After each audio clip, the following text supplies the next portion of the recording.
আবু সালে পাটোয়ারি বলেছেন, হাদিসে বলা আছে রাসূল সাল্লাল্লাহু আলাইহি ওয়াসাল্লাম সবসময় দুটো দুম্বা কোরবানি দিতেন। তিনি দুটো শিংওয়ালা নাদুস নুদুস দুম্বা জবাই করতেন আর বলেছেন, একটি আমার উম্মতের পক্ষ থেকে, একটি আমার পক্ষ থেকে।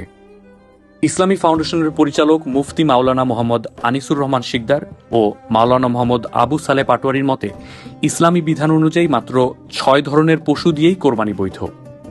গরু, ছাগল, ভেড়া, দুম্বা, উট, মহিষ। এর বাইরে অন্য কোনো প্রাণী যেমন মুরগি, হাঁস বা হরিণ কোরবানি গ্রহণযোগ্য হবে না। হাদিস অনুযায়ী কোরবানির পশু হতে হবে স্বাস্থ্যবান, মোটা ও মাংসাল, দেখতে সুন্দর ও তাজা। মুফতি মাওলানা আনিসুর রহমান শিকদার বলেছেন, হাদিস অনুযায়ী এমন পশু কোরবানি দিতে হবে যা দেখলে মন জুড়িয়ে যায়। এবার সবচেয়ে গুরুত্বপূর্ণ অংশ, কোন পশু দিয়ে কোরবানি বৈধ না।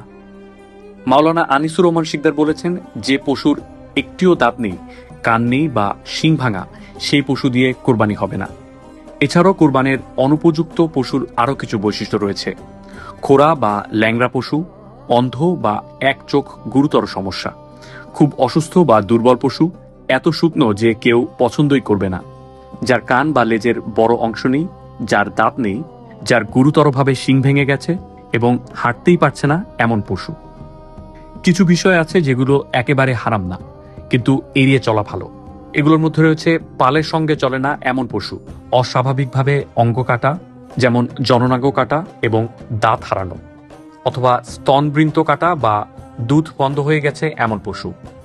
গরু, মহিষ বা উটের ক্ষেত্রে একাধিক ব্যক্তি মিলেও কোরবানি দিতে পারেন। সর্বোচ্চ 7 জন পর্যন্ত কোরবানির ভাগে দেয়া যায়।